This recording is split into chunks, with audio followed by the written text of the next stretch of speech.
खामोश सदाएं। एपिसोड 11। रात की सियाही में जब हम सुरूर रूम से बाहर निकले तो मेरे हाथ में वो ड्राइव मजबूती से दबी हुई थी। ऐसा लग रहा था जैसे ये सिर्फ एक ड्राइव नहीं बल्कि मेरी जिंदगी की सबसे बड़ी जिम्मेदारी है। फैजान मुसलसल पीछे मुड़कर देख रहा था। वो हमें जाने दे रहा है, ये अरहम की आदत नहीं। मैंने गहरी सांस ली। वो जानता है कि ये सिर्फ आगाज है। शायद वो चाहता है कि हम ये बूझ खुद लेकर मरें। हिबा खामोश चल रही थी। इसके चेहरे पर अजीब सी घबराहट थी, जैसे वो कुछ जानती हो मगर कहने से डर रही हो। सुरंग से निकलते ही हवा का झोंका हमारे चेहरों से टकराया, मगर ये सुकून सिर्फ लम्हाती था। मेरे दिल पर वो मंजर मुसलसल नक्श हो रहा था, मेरी मुंह का चेहरा, आंसू और वो फाइल। क्या ये मुमकिन है? क्या वो सब कुछ कुर्बानी थी, या अरहम ने वीडियो में कुछ छुपा दिया है? मेरे दिल में एक कश्मकश चल रही थी। अगर मैं ये वीडियो सबके सामने ले आया तो दुनिया मेरी मुंह को गद्दार समझेगी, और अगर मैं उसे छुपाऊं तो सच हमेशा के लिए दफन हो जाएगा। फैजान ने रास्ते में कदम रोक कर कहा, हाशर, हमें जल्द फैसला करना होगा। ये ड्राइव हमारे पास ज्यादा देर नहीं रह सकती। अरहम के आदमी कभी भी हम तक पहुंच सकते हैं। मैंने उसकी तरफ देखा। फैसला जल्दी नहीं होगा। जब तक मुझे यकीन ना हो जाए कि ये सच है, मैं उसे किसी के सामने नहीं रखूंगा। फैजान ने मायूसी से सर हिलाया। यही तुम्हारी कमजोरी है, तुम दिल से सोचते हो, और यही अरहम का सबसे बड़ा हथियार है। हम एक पुरानी इमारत में पनाह लेने के लिए रुके। दीवारों पर नमी थी और छत से पानी टपक रहा था। हिबा ने एक कोने में जाकर बैठते हुए आहिस्ता कहा, मैं जानती हूं कि तुम दोनों मुझ पर भरोसा नहीं करते, लेकिन मुझे एक बात कहनी है। मैंने नजरें इस पर गाड़ दी। क्या बात? इसने थोड़ा तौक़ुफ़ किया और फिर कहा, अरहम के पास सिर्फ यही वीडियो नहीं, इसके पास एक दूसरा मंसूबा भी है, और वो मंसूबा तुम्हारी मुंह के साथ जुड़ा हुआ है। फैजान ने तड़प कर कहा, ये तुम्हें अभी याद आया? हिबा ने आंखों में नमी लिए कहा, मैं डरी हुई थी, लेकिन अब मैं जानती हूँ कि अगर मैंने ये ना बताया तो बहुत देर हो जाएगी। इसने कांपती आवाज में कहा, अरहम के पास एक आदमी है, वो इसका सबसे पुराना साथी है। इसके पास वो असल फाइल है जो तुम्हारी मुंह ने छपाई थी। मेरे जिस्म में बिजली सी दौड़ गई। कौन है वो? हिबा ने आहिस्ता कहा, वो तुम्हारे वालिद का पुराना दोस्त था, नाम है नदीम। फैजान ने चुंक कर कहा, नदीम? ये नाम मैंने सुना है, लेकिन वो सालों पहले गायब हो गया था। मैंने धंक भैंच कर कहा, यानी खेल अभी ख़त्म नहीं हुआ। अरहम ने नदीम को छुपा कर रखा है ताकि असल राज इसके पास रहे। हिबा ने इस बात में सर हिलाया। और नदीम वो शख्स है जिसे सिर्फ एक ही आदमी ढूंढ सकता है। फैजान ने उलझकर पूछा, कौन? हिबा ने मेरी तरफ देखा।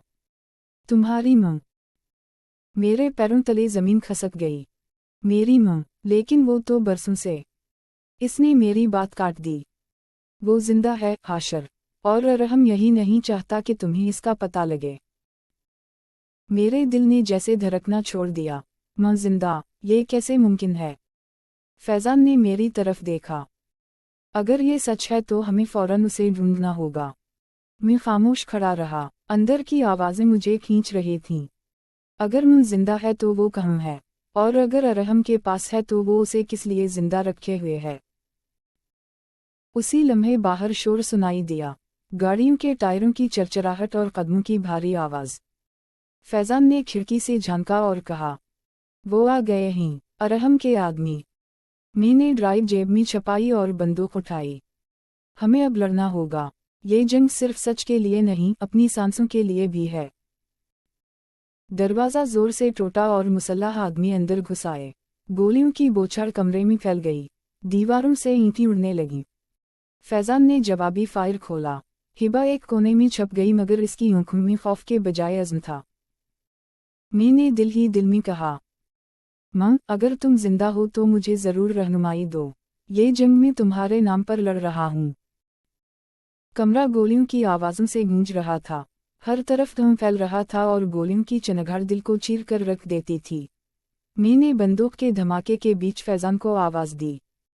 खिड़की के पास जाओ, पीछे हटने का रास्ता बनाना होगा।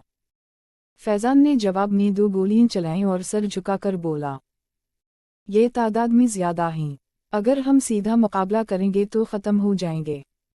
मी ने धंध नीचे, फिर हमें दिमाग से खेलना होगा। हिबा एक कोने में दबकी हुई थी मगर इसकी नज़रें मुसलसल अरहम के आदमियों पर जमी थीं। अचानक उसने चीख कर कहा, उनके पास बारूदी मवाद भी है, मुहतात रहो। फैजान ने चौंक कर देखा, तुम्हें कैसे पता?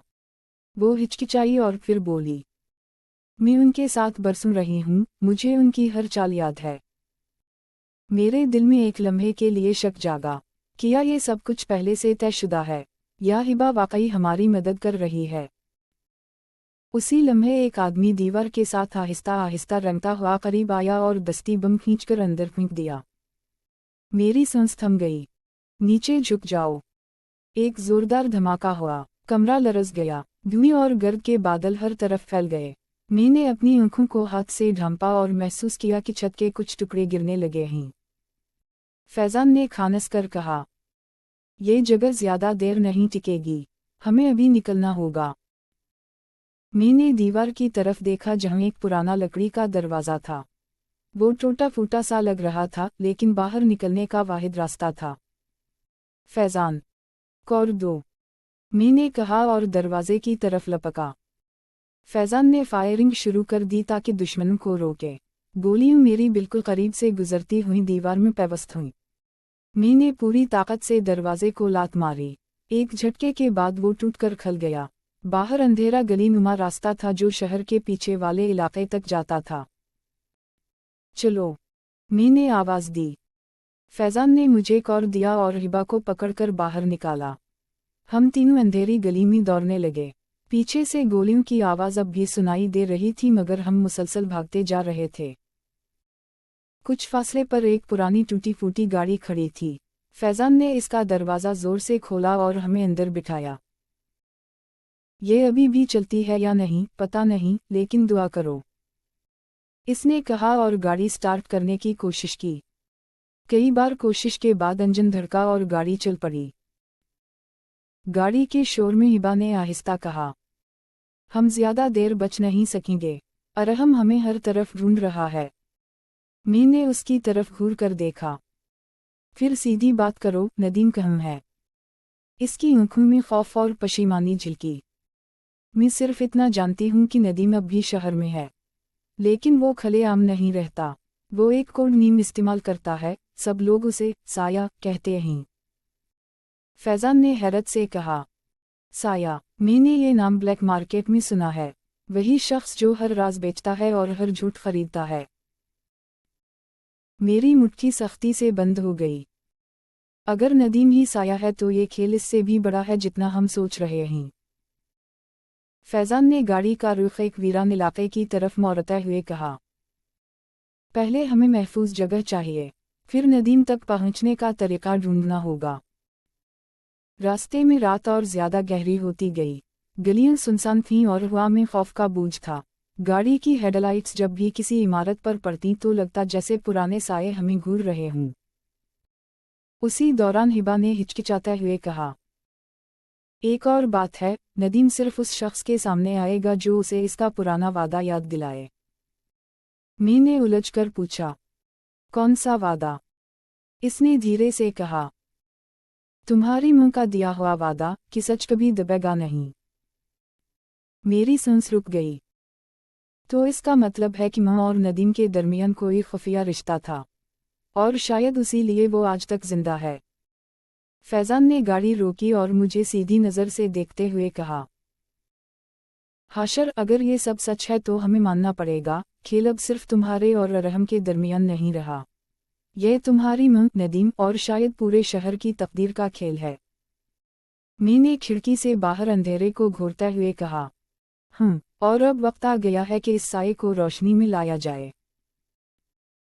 लेकिन जैसे ही मैंने ये कहा, दूर से गाड़ियों के इंजन की आवाज़ें सुनाई देने लगीं। हेडलाइट्स अंधेरे को चरती हुई हमारी तरफ बढ़ रही थीं। फैजान ने घबरा कर कहा, वो फिर पहुंच गए हैं। मैंने बंदूक लोड की। इस बार अगर हम हार गए तो सच हमेशा के लिए ख़त्म हो जाएगा। गाड़ी के पीछे आने वाली हेडलाइट्स तेजी से करीब आ रही थीं।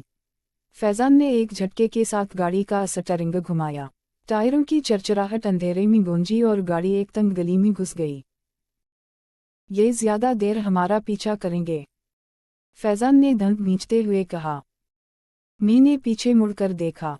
3 गाड़ियां हमारे पीछे थीं और उनमें बैठे अरहम के आदमी मुसलसल फायरिंग कर रहे थे। गोलियों की आवाज़ हवा को चीर रही थी। तेज करो वरना सब खत्म हो जाएगा, मैंने चीख कर कहा। फैज़ान ने इंजन पर दबाव डाला और गाड़ी शोर मचाती हुई आगे बढ़ी। लेकिन वो लोग भी बाज नहीं आ रहे थे। गली के कोने पर एक गोली हमारी गाड़ी के शीशे से टकराई और टूटकर बिखर गई। शीशे के जरा मेरे चेहरे पर आ लगे। हिबा ने घबराकर मेरा हाथ थामा। वो हमें ख़त्म कर देंगे, मैंने उसकी तरफ देखकर कहा। जब तक मैं जिंदा हूँ ये नहीं होगा। फैज़ान ने गाड़ी को एक खुले रास्ते पर निकाला। सामने एक पुराना पल था जो आधा टूटा हुआ लग रहा था। मैंने चौंक कर कहा, यह पल ज्यादा मजबूत नहीं लगता। फैज़ान ने हंसते हुए कहा, यही तो हमारी उम्मीद है। गाड़ी तेज रफ्तार से पल पर चढ़ी और पीछे आने वाली गाड़ियों ने भी उसी रास्ते का रुख किया। लेकिन जैसे ही हम पल के दूसरे सिरे तक पहुंचे, पल का एक हिस्सा जोर से हिला और पीछे वाली पहली गाड़ी नीचे दरिया में जा गिरी। एक कम हुई, फैज़ान ने जोर से कहा। मगर बाकी 2 गाड़ियां अब भी हमारे पीछे थीं। मैंने पिस्तौल निकाला और खिड़की से बाहर निकलकर गोली चलाई। एक गोली पीछे वाली गाड़ी के टायर पर लगी और वो हिचकोले खाकर दीवार से जा टकराई। अब सिर्फ एक गाड़ी बाकी रह गई थी। इसमें बैठा आदमी बाकी सबसे ज्यादा खतरनाक लग रहा था। इसके हाथ में मशीन गन थी और वो मुसलसल फायरिंग कर रहा था। फैज़ान ने अचानक गाड़ी को रोककर ब्रेक लगाए। हमारा जिस्म झटके से आगे को झुका। पीछे आने वाली गाड़ी हमें टकराने ही वाली थी कि फैज़ान ने स्टीयरिंग घुमाकर गाड़ी एक तरफ मोड़ दी। पीछे वाली गाड़ी पूरी रफ्तार से आगे निकली और दीवार से जा टकराई। धमाके की आवाज़ रात में गूंजी और आग के शोले आसमान तक उठ गए। हम तीनों ने गहरी सांस ली। फैज़ान ने हंसते हुए कहा, अभी तो जान बच गई। मैंने जेब से ड्राइव निकाली और उसे घोरते हुए कहा, लेकिन ये जंग अभी ख़त्म नहीं हुई। हिबा ने धीरे से कहा, ये ड्राइव सिर्फ आगाज़ है। असल राज नदीम के पास है और वो आसानी से सामने नहीं आएगा। मैंने उसकी तरफ देखकर पूछा, क्या तुम इसके बारे में और कुछ जानती हो? वो कुछ लम्हे खामोश रही, फिर बोली, मैंने सिर्फ इतना सुना था कि नदीम ने अपना नया ठिकाना शहर के पुराने हिस्से में बनाया है। लोग इसे साया कहते हैं क्योंकि वो दिन में कभी नहीं निकलता। हम एक सुनसान जगह पर रुके ताकि थोड़ी सांस ले सकें। चारों तरफ अंधेरा और खामोशी थी। बस दूर कहीं कुत्तों के भौंकने की आवाज़ आ रही थी। मैंने फैज़ान को गाड़ी से बाहर उतरने का इशारा किया। वो इर्द गिर्द का जायजा लेने लगा। हिबा मेरे पास बैठी थी। इसके चेहरे पर रोशनी और अंधेरे का मिला जुला अक्स था। इसने आहिस्ता से कहा, हाशर, तुम्हें लगता है कि हम बच पाएंगे? मैंने उसकी तरफ देखा। कुछ लम्हे के लिए दिल की धड़कन तेज हो गई। इसकी आंखों में एक ऐसा खौफ छुपा था जिसे वो सख्ती से दबाने की कोशिश कर रही थी। हम बचेंगे हिबा, क्योंकि हम अकेले नहीं हैं। तुम मेरे साथ हो। वो चौंकी। शायद इसने ये तवक्को नहीं की थी। इसकी आंखों में एक हल्की सी नमी झलकी, फिर इसने नजरें झुका लीं। मैंने इतने बरस अपने आप को अंधेरों में पाया है, लेकिन पहली बार लगता है कि शायद कोई है जो मुझे रोशनी की तरफ ले जा रहा है। मैंने इसका हाथ थाम लिया। ये वादा है कि मैं तुम्हें कभी अंधेरे में अकेला नहीं छोड़ूंगा। कुछ लम्हों के लिए वक्त जैसे रुक गया। बाहर हवा चल रही थी, मगर हमारे बीच खामोशी और कुर्बत की एक अनकही ज़बान बोल रही थी। लेकिन ये सुकून ज्यादा देर कायम ना रह सका। फैज़ान वापस आया और बोला, हमें यहाँ से फौरन निकलना होगा। मैंने सिग्नल पकड़ा है, अरहम के बाकी आदमी करीब पहुंच रहे हैं।